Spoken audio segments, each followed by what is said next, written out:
이 시간에는 말씀대로 내게 이루어지이다 라는 제목을 가지고 말씀 증거하도록 하겠습니다. 제목을 함께 따라하도록 하겠습니다. 말씀대로 내게 이루어지이다. 다시 한번요. 말씀대로 누구에게요? 내게 이루어지이다. 성탄절을 하루 앞두고 있는 시간입니다. 이 성탄의 계절에 세상이 어떠하든지 간에 우리 믿는 자들만큼이라도 세상에서 가장 큰 기쁨과 또 가장 큰 선물이 예수님이 이 땅에 오심이라는 사실들을 다시 한번 우리 마음 가운데 새기고 하나님의 그 은혜들을 또 하나님의 그 베푸신 그 사랑에 대해서 감사하고 감격하며 온전한 예배자로 설 수 있는 우리 모두가 되어지기를 다시 한번 주님의 이름으로 축복합니다. 우리 예수님이 이 땅에 오심에 대해서 생각할 때 우리가 꼭 빼놓을 수 없는 인물들이 있습니다. 여러 등장인물들이 있겠지만 그 가운데에서도 예수님께서 이 땅에 참 사람으로 오실 수 있도록 하나님의 귀한 통로가 되어진 사람들이 있는데 바로 예수님의 육신의 부모인 마리아와 요셉을 들 수가 있습니다. 예수님이 이 땅에 오신 것은 물론 하나님의 가장 큰 희생과 헌신과 사랑으로 말미암은 일입니다.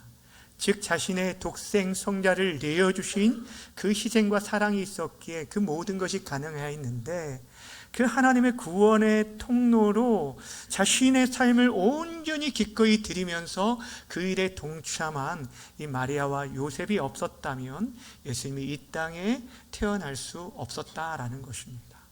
그런 의미에서 오늘 이 마리아와 요셉이라는 사람은 영화나 드라마에서 보면 주인공을 빛내주는 그런 조연과 같은 없어서는 안 될 아주 중요한 인물이라는 거예요. 그래서 오늘은 이 오전 시간에는 조연격인 마리아에 대해서 살펴보고 오후 시간에는 요셉을 나눌 것이고 내일 성탄절에는 누구를 나눠야 할까요? 그렇죠. 주인공인 예수님에 대해 나누려고 합니다. 오늘 본문 말씀 우리들이 잘 알고 있듯이 마리아에게 아이가 잉태되었다는 그 소식을 천사 가브리엘로부터 듣게 되는 수태고지 내용입니다. 근데 오늘 본문의 말씀을 살펴보기 전에 우리가 살펴봐야 할 내용들이 있는데 이 본문 앞서 내용이 우리에게 굉장히 중요한 의미들을 담고 있다는 것입니다. 이 앞서 내용은 제사장 사가랴와 그의 아내 엘리사벳에 대한 내용인데 어떤 내용이냐면 이 두 부부는 나이 많은 늙은 그런 이 부부였습니다. 아이가 없는 가운데 임신하지 못하는 가운데 있었는데 하나님께서 남편인 사가랴의 기도를 들으시고 그 가정에 선물을 주시게 돼요. 천사 가브리엘을 통해서 너희가 귀한 아들을 낳게 될 것이라 라는 그런 소식을 전해주게 됩니다. 그렇게 태어난 아이가 누구죠? 세례 요한입니다. 세례 요한의 출생 배경에 대해서 앞에서 소개해주고 있는데 근데 이때 이 말을 전해받은 사가랴가 이에 대해서 어떻게 반응을 하냐면 천사의 말을 믿지 못하는 거예요. 자신이 기도했음에도 불구하고 도저히 이것은 일어날 수 없는 일이라 생각하니 그 말을 듣지 못했어요. 믿지 못했어요. 오히려 뭐라고 얘기하냐면 18절 보면 이렇게 얘기합니다. 사가랴가 천사에게 이르되 내가 이것을 어떻게 알리요? 내가 늙고 아내도 나이가 많으니이다 라고 얘기하게 됩니다. 여러분 이 사가랴가 끝까지 천사의 말을 믿지 못했다는 것을 20절 말씀에 보면 아주 분명하게 이렇게 말해주고 있습니다. 20절 함께 읽어볼까요? 시작. 보라 이 일이 되는 날까지 내가 말 못하는 자가 되어 능히 말을 못하리니 이는 내가 내 말을 뭐하지 못했어요? 믿지 아니함이거니와 때가 이르면 내 말이 이루어지리라 하더라. 아멘. 사가랴는요 자신이 기도했음에도 불구하고 끝까지 이 천사의 말을 믿지 못하였습니다. 그로 인해서 그가 태어나기 전까지 또 이게 잠시 동안 말하지 못하는 그런 일이 있었는데 결국에 하나님께서 그 약속을 통하여서 이 엘리사벳에게 잉태하게 하는 은혜를 허락하십니다. 그리고 나서부터 오늘 본문이 시작이 됩니다. 6된 날이 지나 천사 가브리엘이 하나님의 보내심을 받게 되어집니다. 누구에게 보내심을 받냐면 이번에는 갈릴리 나사렛에 사는 한 처녀 마리아에게 다가가는데, 이 마리아를 성경이 뭐라고 소개하고 있냐면 다윗의 자손 요셉이라는 자와 약혼한 처녀라고 소개하고 있습니다. 누구라고요? 이 마리아를 다윗의 자손 요셉이라는 사람과 약혼한 처녀라고 소개합니다. 그리고 그에게 전해진 소식이 어떤 소식이냐면 앞에서 이 엘리사벳의 이 사가랴에게 주었던 소식과 똑같이 너가 아들을 낳을 것이다 라는 그런 소식이었어요. 근데 여기서 우리가 주목해 봐야 할 게 있습니다. 여러분, 지금 이 처녀 마리아가 받은 이 말씀을 자신이 받아들이는 데 있어서 이 말씀이 얼마나 힘들고 어려웠을까. 그러니까 앞에 부분에서 말하고 있는 사가랴에게 주어진 그 잉태에 대한 소식보다 더 힘들고 어려운 그런 상황이었다라는 것입니다. 무슨 말씀인지 아시겠어요? 그러니까 이 앞의 내용이 왜 등장하는지를 잘 보시라는 거예요. 여러분, 나이 많은 이 부부가 아이를 낳게 되는 것조차 사실 쉬운 일이 아닐 것입니다. 그럼에도 불구하고 전혀 불가능한 일이 아니라는 것은 성경에 그런 이해가 있기 때문이에요. 누구였습니까? 아브람과 사라. 아브람 나이가 100세였고 사라가 90세. 그것도 사라는 경수가 이미 끊어진 상태였어요. 그래 누구도 생각할 수 없었는데도 불구하고 하나님의 은혜로 아이를 낳게 되었어요. 신뢰가 있다라는 것입니다. 그리고 그 늙은 부부인 사가랴 부부가 아이를 낳는다라고 해서 그것이 사회적 문제가 되는 일은 아닙니다. 오히려 이것은 굉장히 크게 기뻐해주고 함께 축하해줄 일이라는 것이죠. 자, 그런데 오늘 마리아의 입장은 전혀 다릅니다. 마리아에게 있어서 가장 큰 문제는 그는 약혼을 했지만 아직 동거하기 전, 그러니까 자신은 남자를 가까이 해본 적이 없어요. 생물학적으로 전혀 임신할 수 있는 가능성이 제로인 상태라는 거예요. 역사 이래 이러한 일은 한 번도 없었던 일입니다. 그래서 이 마리아가 천사에게 오히려 뭐라고 반문을 하냐면 34절에 이렇게 얘기합니다. 나는 남자를 알지 못하니 어찌 일이 있으리까. 근데 거기서 문제가 끝나지 않아요. 만약 그 불가능한 일이 일어난다 할지라도 처녀인 마리아가 잉태했다는 그 소식은 누구도 축하해 줄 수 없는 그런 상황이에요. 전혀 다른 상황이에요. 2000년 전의 상황입니다. 여러분 생각해 보세요. 이 일은 오히려 주변 사람들에게 큰 파장과 충격을 주며 사회적 물의를 일으킬 만한 아주 큰 이슈였다는 거예요. 만약 이 일들이 알려지게 되어지면 제일 먼저 약혼자인 요셉으로부터 파혼당하는 것이 아주 자명한 일이죠. 그리고 그것이 주변 사람들에게 알려지게 되어지는 순간 그는 율법에 의해서 음행한 여인으로 취급을 받고 돌에 쳐 죽임을 당할 수 있는 그런 위험한 상황이었어요. 그 가정의 수치는 말할 것도 없이 그런 어려움에 있다라는 것입니다. 그러니 이 천사의 말을, 여러분 그렇다고 해서 이 마리아가 천사의 말을 고스란히 다른 사람들에게 야 이거 사실 이 성령에 의해서 잉태한 거야 라고 말한다 한들 누가 그 말을 믿어주겠습니까? 그러니 여러분 지금 마리아가 듣게 될 이 소식은 고스란히 그 여인이 혼자 감내해야 하는 굉장히 가혹하고 무섭고 두려운 사실이었다는 거예요. 간혹 가다 보면 매스컴을 통해서 여중생이나 여고생이 남몰래, 가족들도 몰래 아이를 출산하는 일이 가끔 보도가 되어집니다. 근데 그 아이를 때로는 화장실에서 낳는데 방치하거나 때로는 그렇게 방치해서 죽게 해서 유기하는 일들을 듣게 되면 마음가운데 어떤 생각이 드냐면 어떻게 그 귀한 생명을 그렇게 죽게 내버려 둘 수 있을까? 아무리 철없고 아무런 생각이 없는 학생이라 할지라도 어떻게 그렇게 할 수 있을까 하면서 굉장히 화가 납니다. 분노하게 되죠. 그런데 또 한편으론 그 아이가 용기를 내어 아이를 낳고 키우려고 결심하였을 때 그 어린 학생이 감당해야 할 삶의 무게가 얼마나 클까라는 생각을 한번 해보았어요. 어떨까요?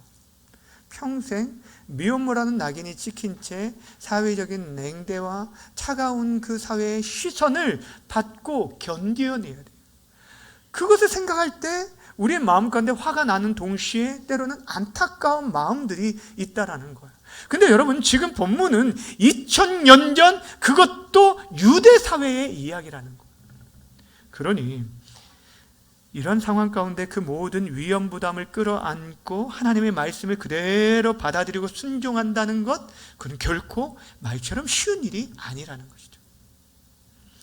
그렇다면 여러분, 어떻게 이 마리아가 말씀대로 내게 이루어지리라 라고 하면서 천사를 통해 받은 이 말씀을 고스란히 자신의 것으로 끌어안고 그 모든 일에 자신을 내어드리는 헌신을 감행할 수 있었을까? 무엇을 통해서 그런 용기가 날 수 있었을까? 오늘 함께 나누려고 하는 주제가 바로 거기에 있습니다. 세 가지를 생각해 보려고 합니다. 첫 번째는, 가장 먼저 이 마리아는 자신이 하나님의 은혜를 받고 입은 자라는 사실을 그대로 받아들였다라는 거예요.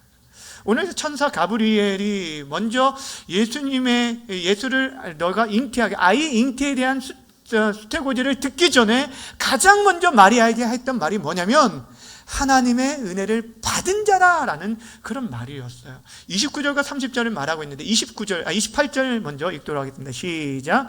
그에게 들어가 이르되 은혜를 받은 자여 평안할지어다 주께서 너와 함께 하시도다 하니, 마리아에게 건넨 첫 마디가 뭐라고요? 은혜를 받은 자여 라고 얘기하고 있습니다. 그리고 30절에서는 또다시 한 번으로 끝나지 않고 다시 한번 이렇게 얘기합니다. 제가 읽어드립니다. 천사가 이르되 마리아여 무서워하지 말라. 내가 하나님께 무엇을 입었다고요? 은혜를 입었느니라. 자, 여기 주목해 보세요. 28절과 30절 말씀에 잘 보시면 여러분 느끼셨나요? 정말 지금 마리아가 은혜를 받을 것이라고 말했나요? 받았다고 말했나요? 은혜를 입을 거라고 말합니까? 은혜를 입었다고 말합니까? 이미 입었다라고 말하고 있어요. 여러분 생각해 보세요. 지금 이 마리아에게 주어질 이 모든 상황들이 그에게 있어서 은혜를 받은 일이고 은총을 입은 일일까요? 여러분 생각은 어떻습니까? 마리아가 겪을 모든 상황들이 다 해결되고 정리된 다음에야 그렇지, 마리아가 큰 은혜를 입었구나라고 우리가 자신 있게 말할 수 있는데, 이제 큰 파장이 일으킬 소식을 앞두고 천사가 이 말을 했다라는 것을 주목하셔야 한다는 거예요. 사랑하는 여러분, 우리는 은혜를 받았다라는 말을 언제 사용하게 됩니까? 내가 원하고 바라고 좋은 일들이 뜻밖의 나에게 임할 때나, 또 어떤 일들에 대해서 큰 감동을 받는데 그것이 부담이 없을 때 은혜를 받았다고 얘기를 해요. 하나님의 말씀을 듣는데 그것이 여러분들에게 감동이 되고 도전이 되어도 마음에 큰 부담이 있으면 은혜 받았다는 얘기를 별로 하지 않아요. 근데 여러분, 성경이 우리에게 말하는 은혜라는 이 단어의 1차적인 뜻은 무엇이냐면, 자격 없는 자에게 베풀어 주신 하나님의 호의를 말하는 거예요. 어떠한 자격도 없는데 하나님의 일방적으로 우리에게 베풀어 주신 크신 사랑이 바로 은혜라는 것입니다. 근데 그 은혜가 어디서부터 시작되고 어디서부터 출발되냐면 하나님의 선택으로부터 시작된다는 거예요. 다시 말하면 하나님의 선택이 곧 은혜입니다. 저 여러분들이 예수를 믿고 구원받게 된 것, 우리에게 어떤 자격과 어떤 공로가 있어서가 결코 아니라 하나님의 일방적인 사랑하심과 선택이잖아요. 이것이 은혜라는 것입니다. 여러분, 또 하나님의 은혜는 하나님, 그분이 우리와 함께 하심이 은혜인 줄 믿으시길 바랍니다. 여러분, 세상 그 어떤 것과 바꿀 수 없는 가장 큰 은혜가 하나님이 죄인된 인생들과 함께하는 거예요. 오늘 마리아에게 천사가 얘기하면서 은혜를 받은 자여 평안할지어다 라고 그렇게 말할 수 있었던 것은 그 뒤에 나오는 28절 마지막에 나오는 주께서 너와 함께 하시도다 라는 이 말씀 때문에, 하나님의 함께 하심이 바로 은혜라는 거예요. 더 나아가 여러분, 하나님의 은혜라는 게 무엇인 줄 아십니까? 말씀을 들을 수 있는 것, 그리고 하나님의 뜻을 그 말씀 속에서 발견할 수 있는 것이 하나님의 은혜입니다. 여러분은 하나님의 말씀이 들려집니까? 여러분이 하나님의 말씀을 통해서 하나님이 우리를 향한 계획과 뜻들을 발견할 수 있다면 그것이 큰 은혜라는 거예요. 이전에 말씀드렸지만 여러분, 이 세상에는요, 이 지구촌 안에는 지금도 여전히 하나님의 말씀을 듣고 싶어도 들을 수 없고, 마음껏 찬양하고 예배하고 싶어도 예배하지 못하고, 성경을 읽고 싶어도 성경책 한 권을 구하기 힘든 그런 나라가, 그런 민족이 여전히 많이 있다라는 거예요.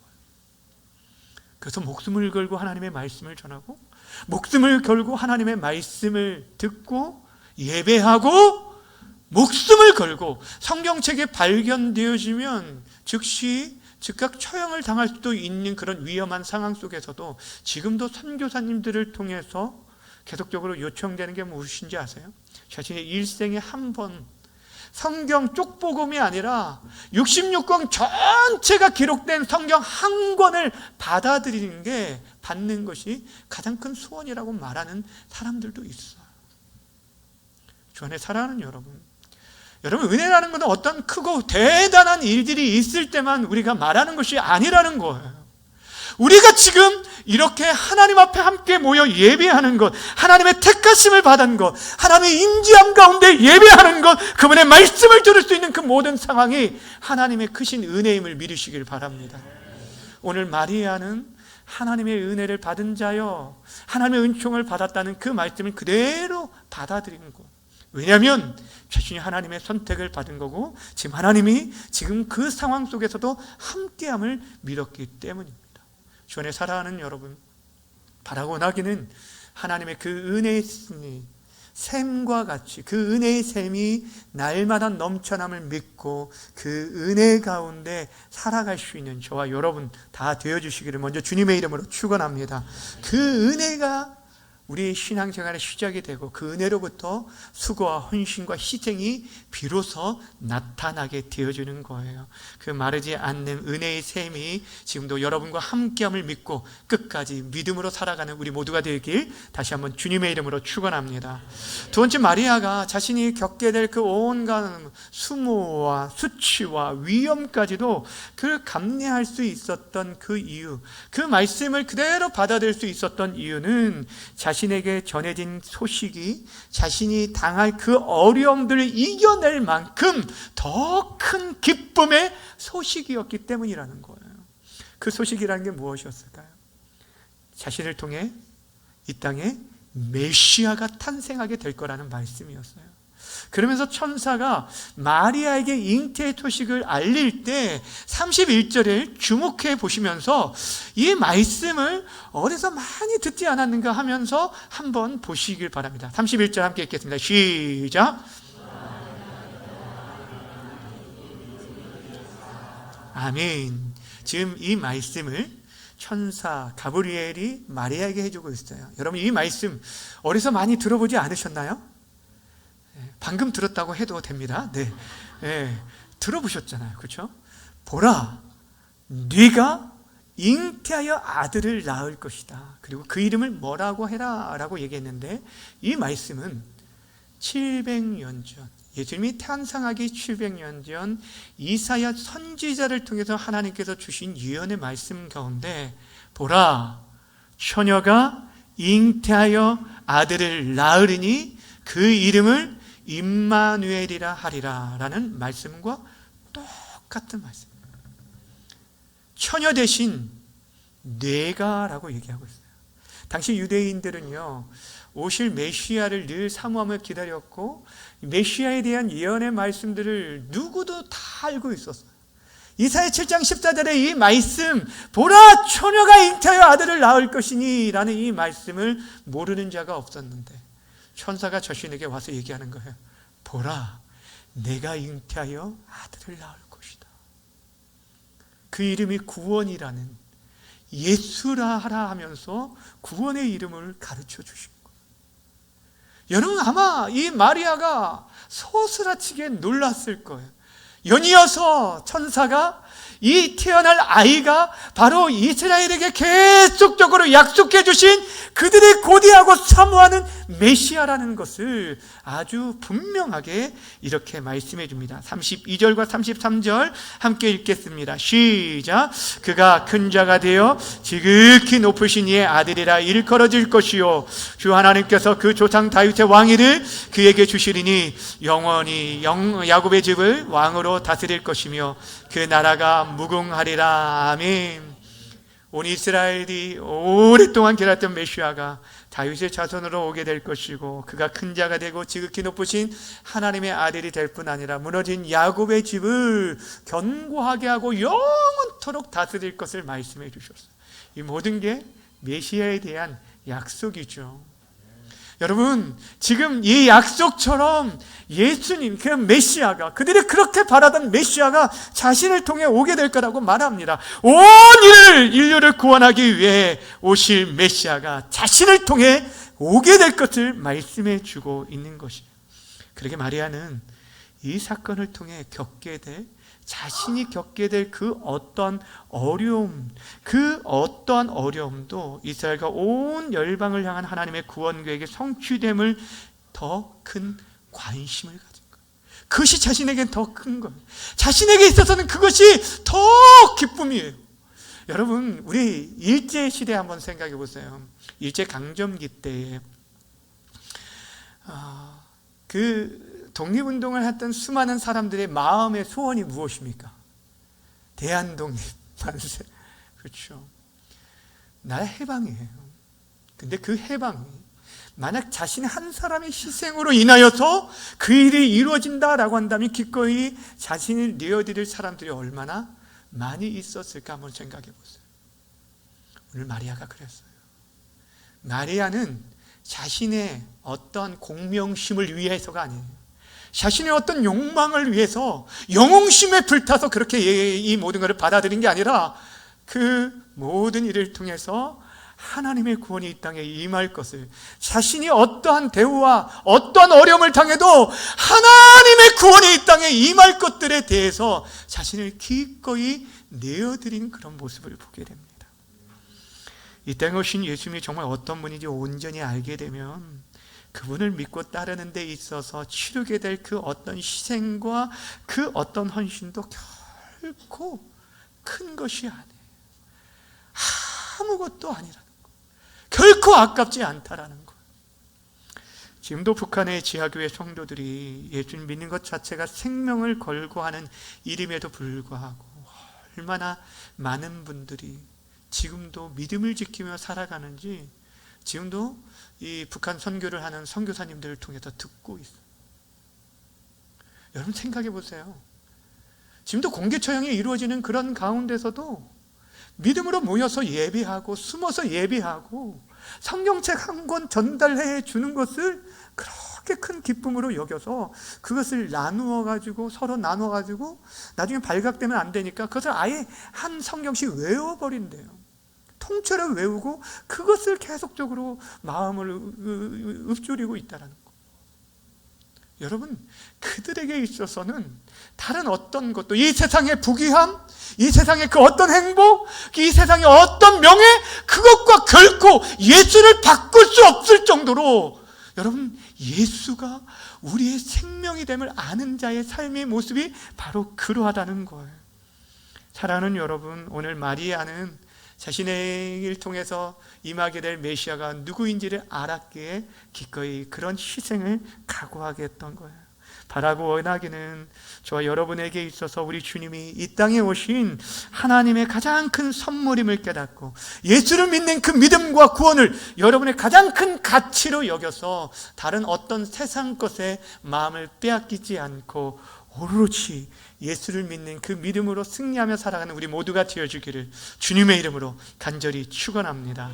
마지막 세 번째, 마리아가 그 위험 가운데 그 말씀을 그대로 붙들 수 있었던 것은 그 모든 일이 자신의 힘과 능력으로 이루어지는 것이 아니라 하나님의 능력으로 임해질 것을 그대로 믿었기 때문이었어요. 35절 말씀 함께 읽겠습니다. 시작. 천사가 대답하여 이르되 성령이 내게 임하시고 지극히 높으신 이의 능력이 너를 덮으시리니 이러므로 나실 바 거룩한 이는 하나님의 아들이라 일컬어지리라. 아멘.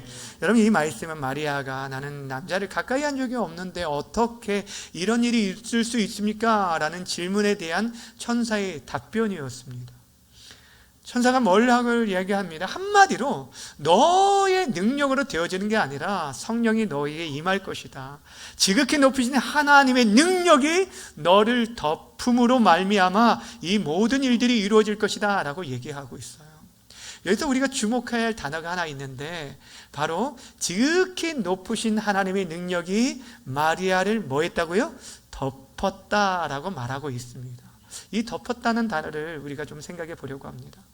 여러분, 이 단어가 이제 헬라어지만 이제 히브리어 단어 이제 헬라로 번역되었을 때 가장 처음에 성경에 그러니까 이 덮었다라는 똑같은 단어가 처음 쓰인 곳이 어디냐면 창세기 1장 2절이에요.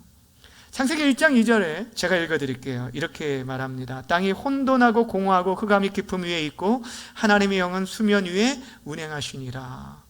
덮는다는 말은 없죠. 그런데 여러분, 지금 이것은 창조 전에 이 땅의 상태를 보여주고 있어요. 어떻다고요? 혼돈하고 공허하고 흑암이 깊음 위에 있는 그런 상태였어요. 완전 무질서한 상태였어요. 근데 하나님의 영이 그 수면 위에 운행하셨다는 게 이 덮었다라는 단어예요. 이 혼란한 세상을 주의 영이 덮으심으로 말미암아 이 세상의 창조의 역사 나타나게 되었다라는 거예요. 이와 같이 지금 그 창조의 능력이 너의 인생을 덮음으로 말미암아 너가 아이를 낳게 될 것이라고 지금 말해주고 있는 거예요. 거기서 그치지 않고 천사가 마리아에게 그의 친척인 엘리사벳의 예를 통해서 그도 지금 임신하는데 하나님의 능력으로 된 것이다 라고 말하면서 하나님의 말씀을 신뢰할 것을 이렇게 말해주고 있습니다. 36절과 37절을 함께 읽습니다. 시작. 보라, 내 친족 엘리사벳도 늙어서 아들을 배었느니라. 본래 임신하지 못한다고 알려진 이가 이미 6달이 되었나니 대저 하나님의 모든 말씀은 능하지 못하심이 없느니라. 아멘. 여러분, 이 엘리사벳 얘기를 꺼낸 이유가 무엇일까요? 강조하고자 하는 게 무엇일까요? 하나님의 말씀은 능치 못함이 없다라는 거예요. 그것도 하나님의 모든 말씀이 능하지 못함이 없다라고 얘기하고 있어요. 우리가 이성적으로 합리적으로 판단해서 받아들일 수 있는 이런 일들만 일어나는 게 아니라는 거예요. 하나님의 말씀은 능치 못함이 없음을 믿으시길 바랍니다. 엘리사벳, 아니 사가랴를 통해서 주셨던 말씀이 그대로 이루어졌던 것처럼 너에게 말씀한 이 말씀 또한 그대로 이루어질 것을 지금 이 마리아에게 말하고 있는 것입니다. 사랑하는 여러분, 오늘 지금 마리아가 붙든 것은 바로 이 하나님의 말씀이었어요. 자신의 상황과 형편 도저히 받아들일 수 없고 감당할 수도 없는 엄청난 소식이었어요. 그럼에도 자신이 하나님의 은혜를 받은 자요 하나님의 은혜를 입은 자임을 깨달았고 자신에게 주어질 영광은 자신이 당할 그 수치와 어려움을 넉넉히 이길 그런 놀라운 기쁨의 소식이었다는 거예요. 그리고 그 모든 일들 자신의 애씀과 수고한 노력이 아니라 무엇을 통해서요?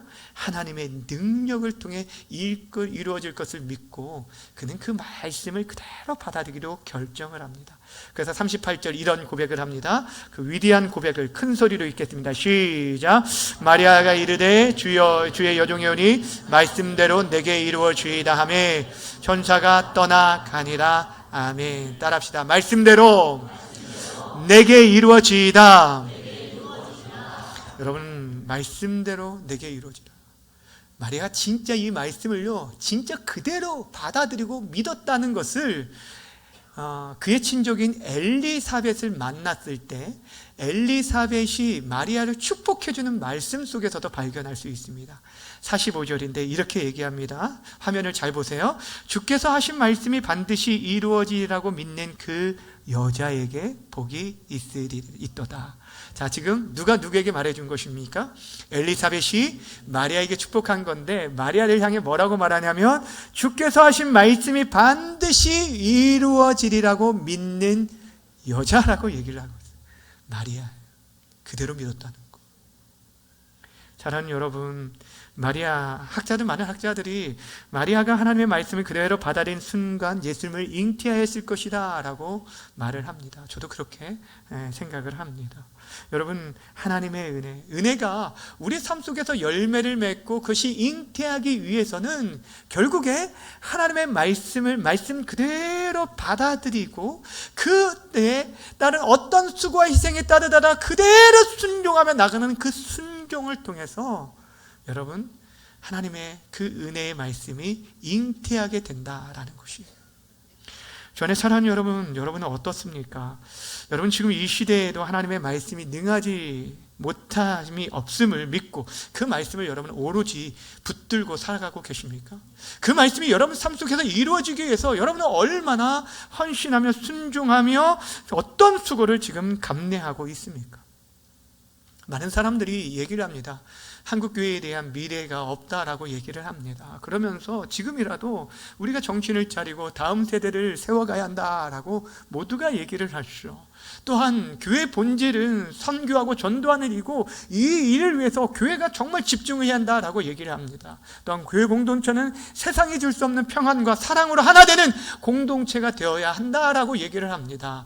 그런데 그 일을 이루는 데 있어서 모두가 옳고 바른 길이라고 얘기하는데 그 일을 위해서 좀 헌신해 주십시오라고 하면 그때는 뭐라고 합니까? 말씀대로 내게가 아니라 저 사람에게 이루어지게 해주십시오. 아니, 말씀이 아니라 나는 내 뜻대로, 내 생각대로, 내 계획대로 이루어지기를 원하지 하나님의 말씀 그대로, 그것도 다른 사람이 아니라 나를 통하여 이루어지기를 바라는 사람은 드물다는 것. 왜 하나님의 기적이 이 시대에 일어나지 않는다고 생각하십니까? 하나님 능력이 없어서요? 아니라니까요. 제가 늘 말씀드렸죠. 교회는 돈이 없어서 일하지 못하는 게 아니라 믿음이 없어서 못하는 것, 순종하지 않기 때문이에요. 그 일이 내 뜻이 아니라 내 뜻과 내 생각은 접어들고 하나님의 말씀대로, 그것이 다른 사람이 아니라 나를 통하여서 복음의 통로가 되고 다른 교회가 아니라 우리 교회가 선교의 통로가 되기를 바라는 사람, 그대로 믿고 나아가는 사람을 통해 하나님 역사하실 줄 믿으시길 바랍니다. 물론 쉬운 일이 아니죠. 어쩌면 우리의 힘으로는 도저히 감당할 수 없는 그런 일일지도 모릅니다. 그럼에도 불구하고 우리가 포기할 수 없는 것은 그 일이 바로 하나님이 기쁨이고 하나님이 복을 약속해 주신 말씀이기 때문이에요.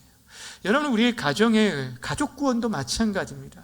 우리 하나님께서 우리에게 이미 주신 약속의 말씀이 무엇입니까? 주 예수를 믿으라. 그리하면 너와 내 집이 구원을 받으리라 라고 말씀을 해주셨어요. 저는 이 약속의 말씀을 정말 믿습니다. 여러분들이 정말 하나님의 말씀을 붙들어야 돼요. 여러분의 가족들을 구원하는 일들을 위해서 이 말씀을 붙들고 기도하실 뿐 아니라 이 말씀을 주장하며 하나님께 나아가야 돼요. 그런데 먼저 여러분이 주 예수를 믿으라고 했을 때 온전히 믿는 믿음이 여러분 안에 있어야 한다는 것입니다. 대충이 아니에요. 그분이 정말 내 인생의 주인 되심, 구주 되심을 온전히 믿을 때 우리 가정에, 우리의 자녀들 가운데, 우리 공동체 가운데 진정한 하나님의 구원이 임하게 된다라는 것입니다. 사랑하는 여러분, 이 일들을 우리에게 맡겨주셨는데 그것을 감당할 힘과 능력을 누가 주시냐면 위에 계신 하나님이 주셔요. 우리의 힘과 능력으로 이 일들은 불가능해요. 우리 남편, 아내, 여러분 자녀들 구원하는 게 쉽습니까? 결코 그렇지 않잖아요. 그런데 누가 도와주신다고요? 주의 성령께서 혼돈하고 공허하고 어둠 가운데 있는 그들의 인생 가운데 주의 성령께서 그들을 덮어주실 때, 그들 가운데 운행하시고 함께 해주실 때 놀라운 일들이 일어나게 될 것입니다. 우린 그것을 믿어요. 그렇게 믿음으로 나아가시길 바랍니다. 여러분의 삶이, 여러분의 상황이 아무리 힘들고 어려워도 오늘 본문의 마리아보다는 낫지 않습니까? 사가랴는 그 상황 속에서도 끝까지 믿지 못했지만 마리아는 하나님의 말씀을 더 어려운 상황에도 믿고 받아들였어요. 여러분 자녀들 구원하고 기도하며 그들을 하나님께 이끄는 것, 처녀가 애를 낳는 것보다는 낫다는 거예요. 그 일을 감당한다고 여러분의 마리아처럼 목숨을 걸 일이 아니라는 거예요. 시간을 허락하신 하나님이 여러분에게 기회를 주셨을 때 이 기회를 놓치지 않으시기를 부탁을 드립니다.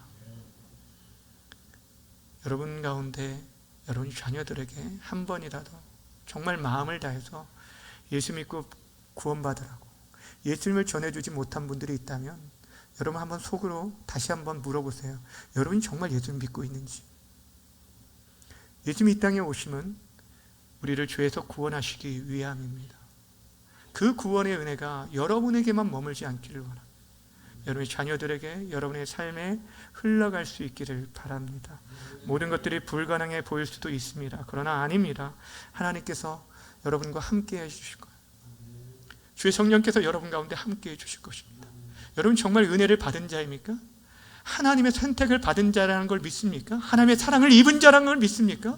그 하나님의 사랑이, 하나님의 은혜가 여러분 가운데 있다면 그 은혜가 낙태하지 않도록 하나님이 주신 그 사랑들이 열매 맺도록 하기 위해 반드시 하나님의 말씀을 온전히 믿는 믿음과 함께 우리에게 필요한 헌신과 수고를 감당해야 돼요. 그 일들을 감당할 수 있는 우리 성도들 되길 바랍니다. 내일 성탄절이잖아요. 자녀들에게 얘기하세요. 우리가 내일만큼이라도 함께 가서 함께 예배하죠. 말해보시라고요.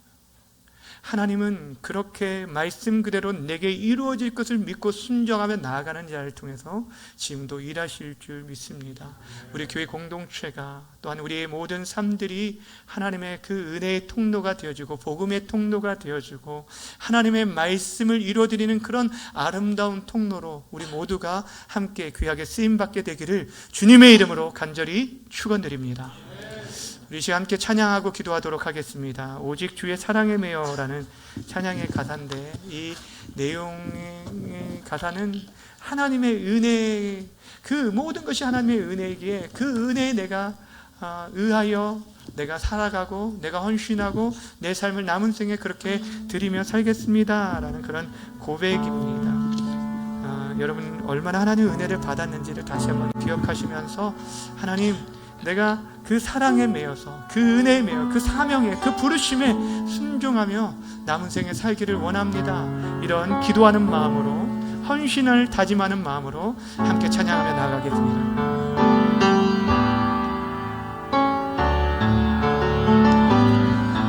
오직 주의 사랑에 매여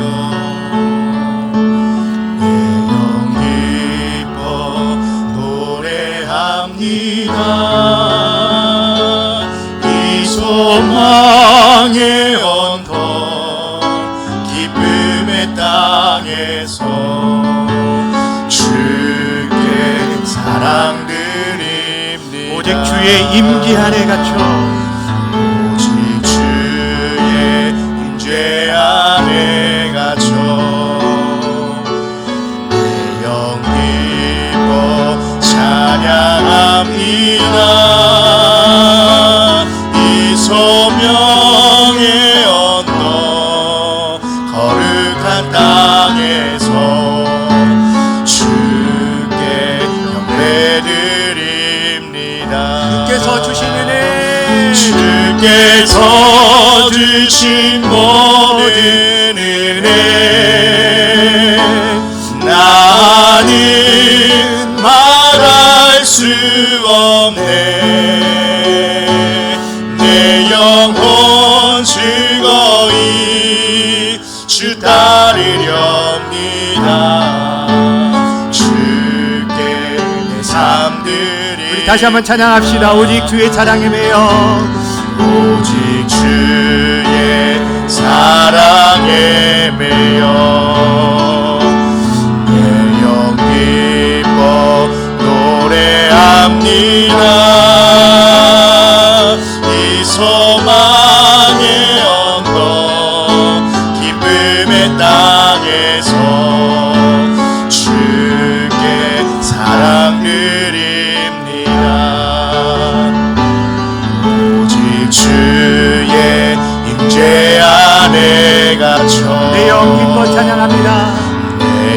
입어 찬양합니다. 이 소명의 언덕 거룩한 땅에서 주께 경배드립니다. 주께 경배드립니다. 주께서 주신 모든 은혜, 주께서 주신 모든 은혜 나는 말할 수 없네. 내 영혼 즐거이 주 따르렵니다. 우리 다시 한번 찬양할 때 주께서 주신 은혜, 우리 두 손을 들고 찬양합시다. 주께서 주신 모든 은혜 나는 말할 수 없습니다. 나는 말할 수 없네. 내 영혼 즐거이 주 따르렵니다. 주께 내 삶 드립니다. 자, 우리 함께 기도할 때 우리 모든 삶이 하나님의 은혜인 것을 여러분 고백하셨으면 좋겠어요. 여러분이 어떤 일들을 감당하기 전에, 어떤 내가 큰 일들을 행하겠다라고 마음 먹기 전에, 은혜의 출발은 하나님의 선택으로부터 시작이 됩니다. 내가 무엇이기에 나를 선택하여 하나님의 자녀로 삼아주셨는지, 나 같은 자를 위해 예수 그리스도를 이 땅에 보내주시고 생명 얻게 하셨는지, 나에게 귀한 공동체를 주어서 예배하게 하시고 주의 말씀을 듣게 하시고 지금도 임마누엘 되셔서 우리와 함께 하신 하나님, 그 은혜 안에서 다시 한번 우리의 삶이 회복되게 하셔서 주께서 맡겨진 사명을 위해 나아갈 수 있게 해달라고 우리 주여 한번 부르고 기도하며 나아갑니다.